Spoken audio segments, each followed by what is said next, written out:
After years of consistent and resolute security, peace, and community building, we have succeeded in our campaign to end the decades of conflict in the 60 barangays in your province that were once in the clutches of insurgent movements.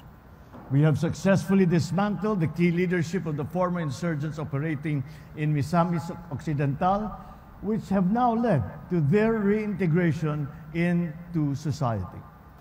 It is our hope that through this administration's programs and projects, we will sustain the stability, the peace, and the progress in the home of all of those from Misamis Occidental.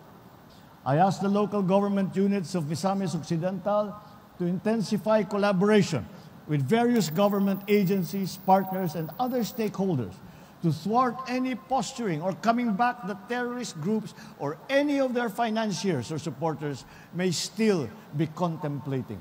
Let Misamis Occidental stand as a shining example of what can be achieved when we work for the greater good together.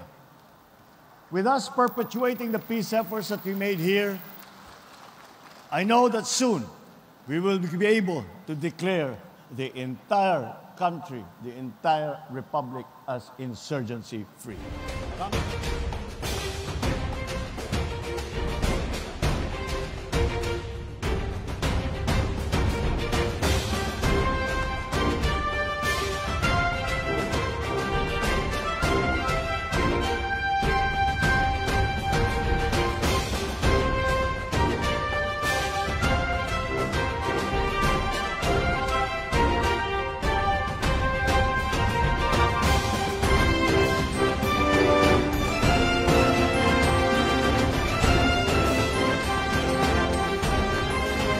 Nung sumapi na kami sa New People's Army, siyempre hindi maiwasan na may mga karanasan na hindi talaga natin matanggap sa ating sarili. Yung pinakamasakit, yung siyempre malayo ka sa iyong pamilya. At saka tapos ang daming sakripisyo na maranasan mo doon.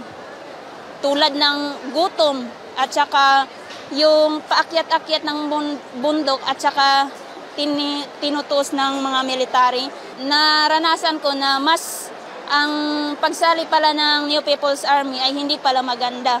At nung nagbalik na ako dito sa gobyerno, syempre na sabi ko sa sarili ko na maganda pala yun, hindi pala pabaya ang government. May mga maraming tulong pala, mga livelihood assistant na binigay sa amin. So, ang dami palang tulong ng gobyerno at doon namin na-realize na doon pala magsimula na magbagong buhay kami sa aming sarili. Hindi pala totoo na pag sumapi ka sa New People's Army, doon ka magiging magbago yung buhay mo. Bilang isang former rebels, nung sumali pa kami sa Kilusan NPA, hirap at pagod ang aming naranasan.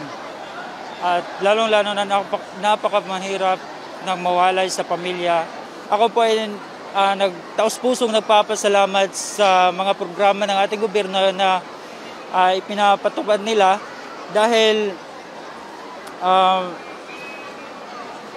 yung pinapangarap ko na makapagtapos ng pag-aaral at ngayon nung bumabalik na kami sa gobyerno ay natapos ko na yung pinapangarap ko na pag-aaral at nakasama ko na rin yung buong ang pamilya ko.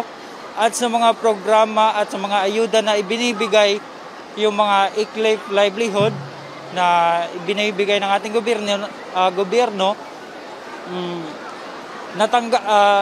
yung natanggap namin is yun ang dahilan na pagbabago ng aming buhay. At nagpapasalamat rin kami sa mga ahensya ng gobyerno na tumutulong din sa amin para hubugin muli ang aming pagkatao